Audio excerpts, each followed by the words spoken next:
Hello my dear! Isang mapagpalang umaga po sa ating lahat. Ang gagawin po natin ngayon ay Love Collective Reading.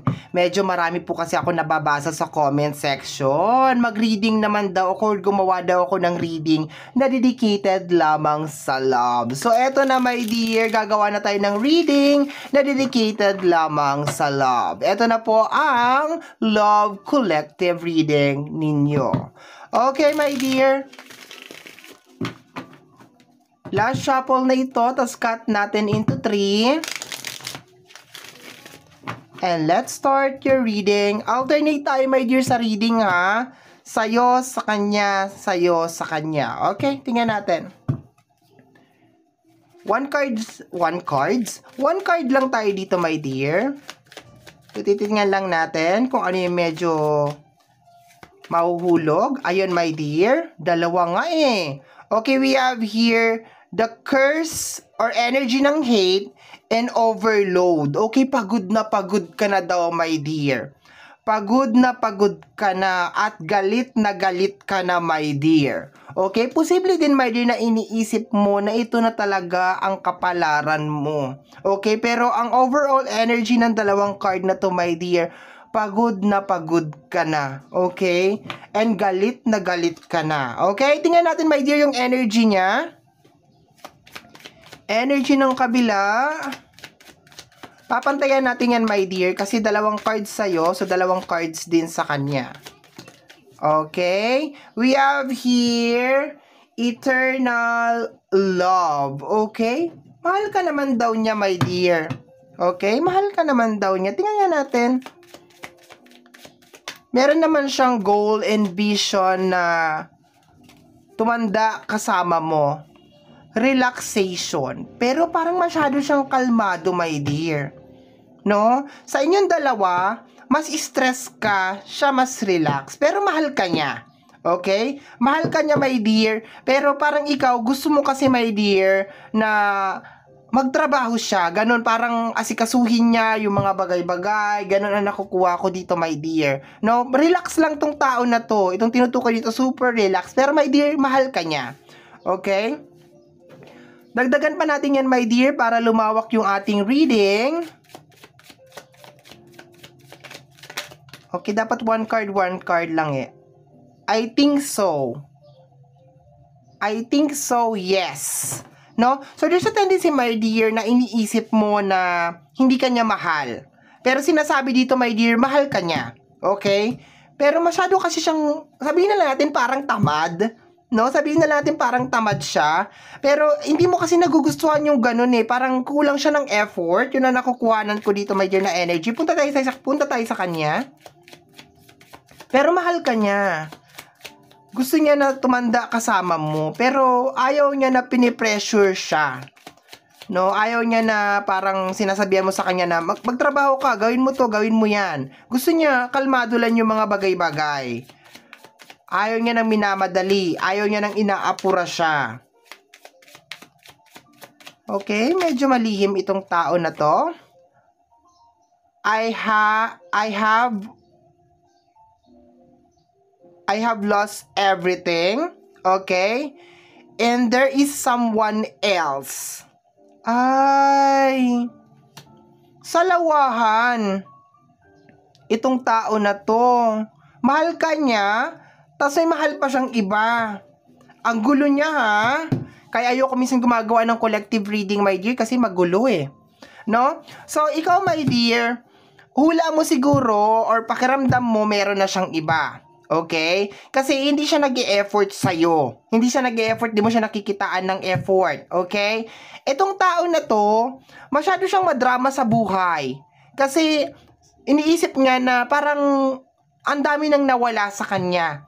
Parang makasarili tong tao na to, my dear. Gusto niya lahat sa kanya. Gusto niya sa kanya ka, tapos sa kanya pa yung isa, sa kanya pa yung isa. Ganun na nakukuha ko dito, my dear. Pero, iisa lang kasi ang puso mo kung sino ka man, di ba? So, dapat isa lang ang minamahal mo, di ba? There is someone else. Meron siyang third party, my dear. Pero mahal ka niya. 'Di ba? Ito yung mahirap na sitwasyon, my dear, na mahal ka niya pero may mahal pa siyang iba. 'Di ba? And masyadong madrama tong tao na to, kaya siguro lalo kang na-overload kasi based dito sa energy mo, my dear,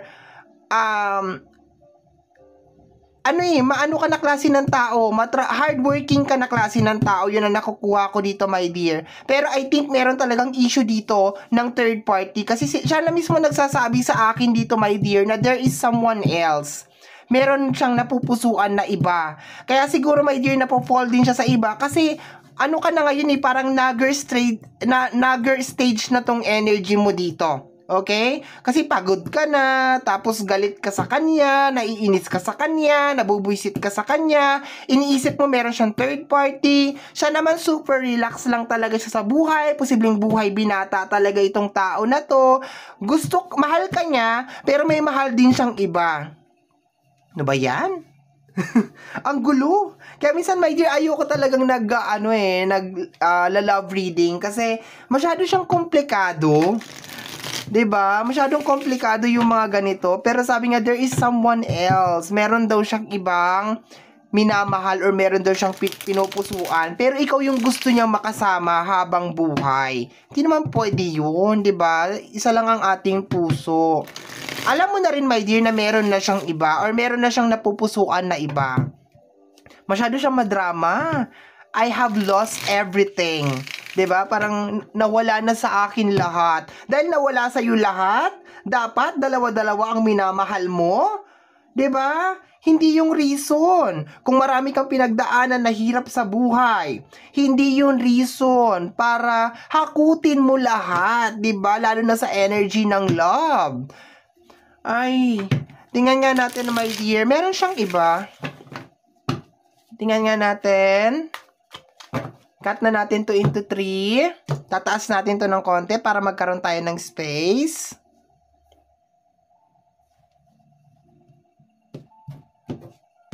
Okay, my dear. Mag-start tayo sa'yo. 3 cards muna tayo, my dear. 3 cards lang. Para hindi mabigat yung ating reading. 3 cards lang.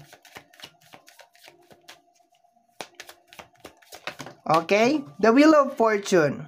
Gusto mong ayusin to, my dear, yung connection ninyong dalawa. Okay? I think mahal mo rin naman siya, my dear. Ang ayaw mo lang sa kanya is yung pagiging batugan niya at pagiging madaing niya sa buhay plus yung pagiging babaero niya or pagiging lalakero niya. Okay? Kasi this is a general reading. So, posibleng babae to, posibleng lalaki to. Collective reading nga eh.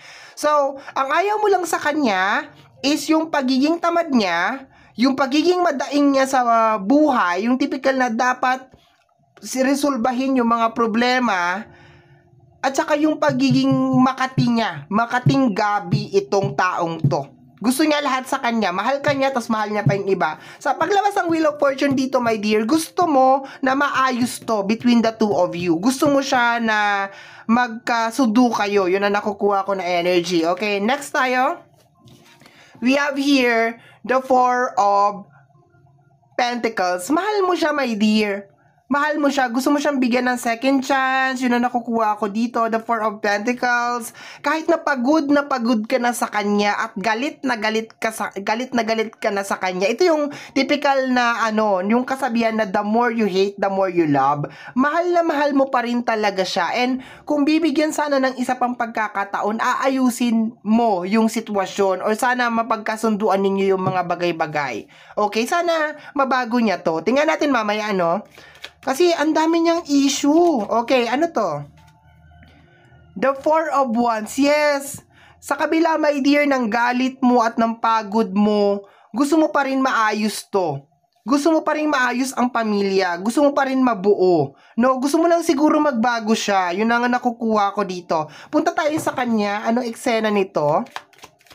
Magagalit na sana ako sa iyo kanina, my dear, kasi mayroon kang energy ng hate.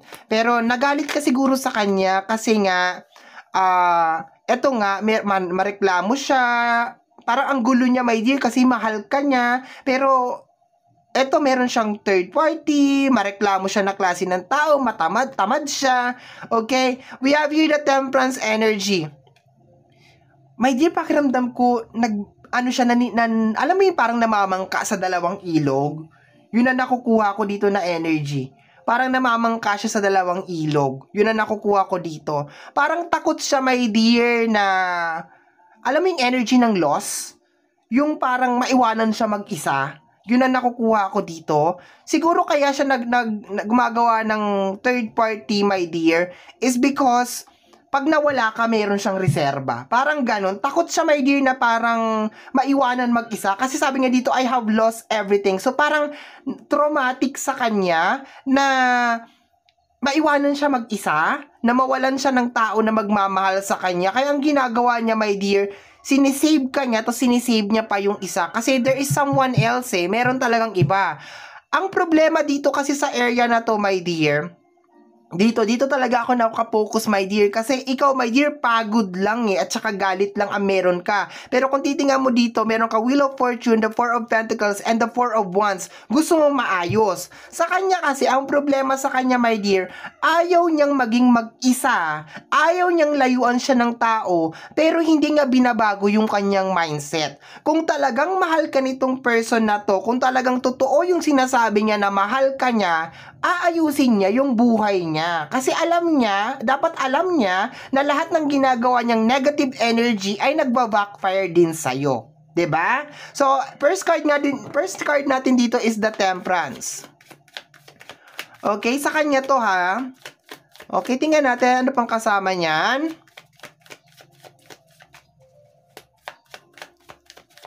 Okay, medyo marami-rami, my dear. Okay? We have here the King of Pentacles, energy of providing. Tamad nga siya, my dear. Siyempre, kailangan niya mag-provide. Kailangan niyo magtulungan. Parang inaasa niya kasi sa'yo lahat, my dear eh. The World card, kaya naman niya. Kung ilalagay lang talaga niya yung effort niya doon, yung 100% na concentration niya doon. We have here the Six of Pentacles and the Seven of Pentacles. Hindi lang siya laging nag-i-expect. Dapat samahan niya rin talaga ng ganap ng gawa ito, my dear. Yun ang nakukuha ko dito. Okay? So, tatapusin ko na yung kanya, my dear, tapos kukunin natin yung sa'yo. Parang nauna na yung kanya, tapos nahuli ka na. Okay? So, tingnan natin. Last card sa kanya. Ayon. We have here the King of Sword. Okay? Fix kasi ang desisyon nitong tao na to. Ma-pride siya, my dear. Ma-pride siya. Meron siya mga pinaniniwalaan na bagay na my dear, akala niya totoo, 'di ba? Parang pag sinabi niya, lalapit sa akin ang pera. Maniniwala siya na ganoon. No, medyo tamad siya pagdating sa mga problema, my dear. Ayaw niyang solusyonan. Kaya nangyayari na overload ka dito. And medyo may pagka-arrogante itong tao na to, my dear. Yun ang nakukuha ko dito. Kasi meron na siyang dalawang king. Ang mga kings ko kasi, my dear, wala yung masyadong puso. No, yun ang nakukuha ko dito. Ang dami niyang ini-expect sa buhay related sa usapin ng pera, pero kulang talaga ng action, my dear. No? Masyado din ang kanyang sarili, confidence siya sa sarili niya na lahat ma-overcome niya, lahat malulusutan niya, my dear. Okay? Punta tayo sa'yo. Okay, we have here the Judgment. Okay, gusto mo pa talagang bigyan to ng panibagong pagkakataon, pero malapit ka nang bumitaw, my dear. Malapit ka nang bumitaw. Hindi mo na alam kung paano mo iintindihin tong tao na to. Maski ako, my dear, na nagbabasa ng card, hindi ko siya maintindihan. No, kasi kaya naman niya maging good provider. Kaya naman niyang maging magandang ehemplo or maging mabuting partner. Yun ang nakukuha ko dito. Kaya naman niyang ma-achieve lahat ng mga gusto niyang mangyari sa buhay. Pero parang, ayaw niya na maiwan mag-isa. Pero hindi niya inaayos yung kanyang sarili. Let's go tayo dito, my dear. We have here the Queen of Wands and the Ace of Swords. Medyo nagiging ka na dito, my dear. Nagiging maldito or nagiging maldita. Yun ang nakukuha ko dito. Hindi kita masisisi because of pain na pinagdadaanan mo, my dear. Okay? hindi kita masisisi, my dear, because of pain na pinagdadaanan mo. Pero ang gusto mo lang talaga maayos to, magbago siya. Pinipilit mo siyang magbago. My dear, kung tinatanong mo sa akin kung mahal ka niya, oo. Pero may mahal din kasi siyang iba. And hindi ko alam kung anong meron na nananalaytay sa dugo niya. Bakit parang hindi niya ginagrab yung mga opportunity? Parang hinahayaan ka lang talaga niya, my dear, na asikasuhin mo yung mga bagay-bagay, ma-overload ka, ma-stress ka. Napakakalmado ng taong to. Pag tiningnan mo siya, my dear, pag nakita mo siya sa daan, parang wala siyang kaproblema-problema. Yun ang nakukuha ko dito, my dear. Parang wala siyang iniintindi, my dear. Takot siya, my dear, na mawala ka. Pero, kasi mahal ka niya, pero okay lang.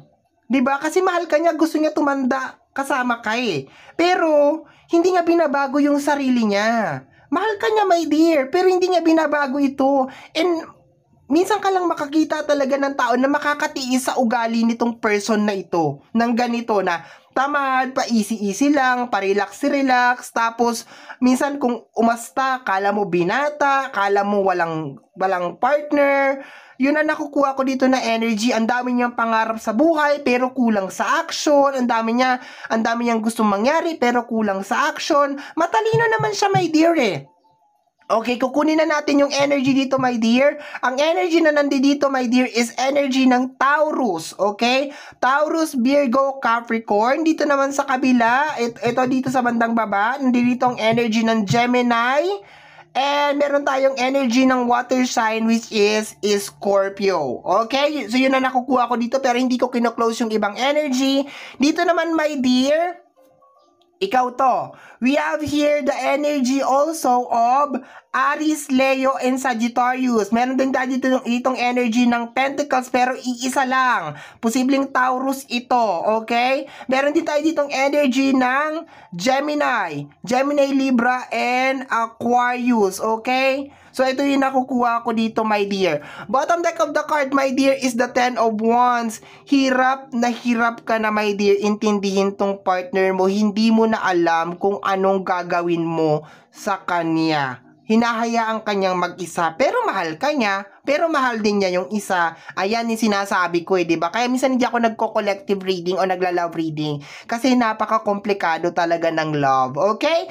So, my dear, yan ang reading mo o yan ang iyong collective reading. Sana nagustuhan mo. Somehow, my dear, kung nagustuhan mo nga talaga itong reading na to, don't forget to subscribe.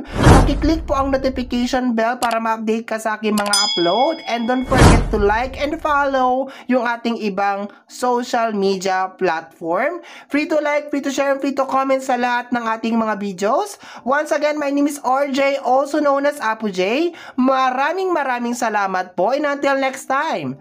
Bye-bye! Thank you, my dear. Maraming salamat po.